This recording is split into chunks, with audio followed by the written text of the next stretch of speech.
Добрый день, добрый вечер и доброе утро, дорогие автолюбители! Это канал Экокар и его ведущая Алина.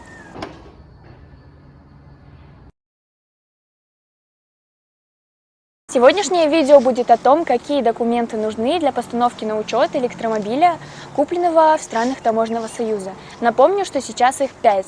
Это Россия, Беларусь, Казахстан, Киргизия и Армения. В данном видео будет пример электромобиля, купленного в Киргизии и поставленного на учет в Казахстане. В хронологическом порядке оформление документов выглядит так. Вы заключаете договор купли-продажи у нотариуса. Продавец вам, возможно, скажет, что для переоформления в Киргизии он не нужен, но для оформления в Казахстане он обязателен. Далее вы едете в спеццон Киргизии для снятия с учета электромобиля и получения транзитных номеров. По стоимости это не более 300 сомов.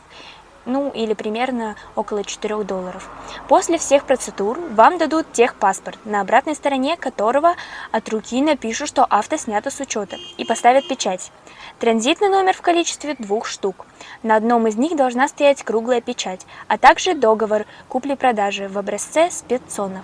Из документов для передвижения по дорогам и пересечения границы это, наверное, все.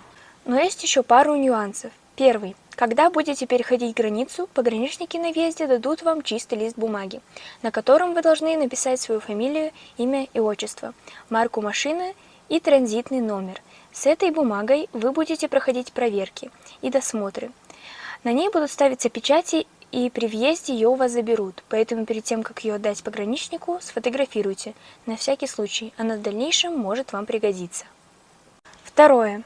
Когда машина пересекает границу любого государства Таможенного союза, на нее оформляется сертификат безопасности, так называемый СБКТС – сертификат безопасности конструкции транспортного средства. Так вот, при первичной постановке на учет машины, ввезенной из другого государства, не входящего в Таможенный союз, оригинал данного документа сдается по месту оформления. Повторно такой документ не выдается, поэтому просите продавца копию этого сертификата, а еще лучше нотариально заверенную копию. Скорее всего, у вас будут спрашивать оригинал, но вы должны объяснить, что на территории Таможенного союза данный сертификат уже был оформлен, и оригинал сдан в стране первичной регистрации и зарегистрирован в единой базе Таможенного союза. Третье. Еще один документ необходимо оформить в Казахстане. Называется он сертификат о внесении утилизационного платежа. Выдается данный документ акционерным обществом «Жасылдаму». Помните, я говорила про фото бумаги на границе? Так вот, тут она и может вам пригодиться.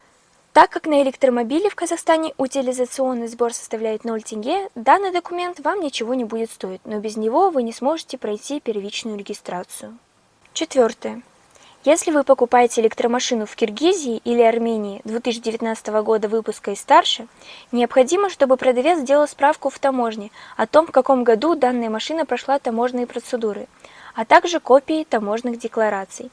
Данный документ необходим в том случае, если машина была растаможена в 2020, 2021 и 2022 годах, так как вышеуказанные страны сравнялись по пошлинам со всеми странами именно с 2020 года. Если машина прошла растаможку в 2019 году или еще раньше, то вам придется платить разницу таможенного сбора, а это примерно 7% от стоимости машины. Ну вот и все, что мы вам хотели рассказать. Надеюсь, информация, которую я только что вам рассказала, поможет вам при оформлении электромобилей, купленных в странах Таможенного союза. Все, всем спасибо большое за внимание, ставьте лайки, подписывайтесь на канал, нажимайте на колокольчик, обязательно отправляйте наши видео друзьям, чтобы оказывать нам поддержку, мы так стараемся. И я вас люблю, всем пока!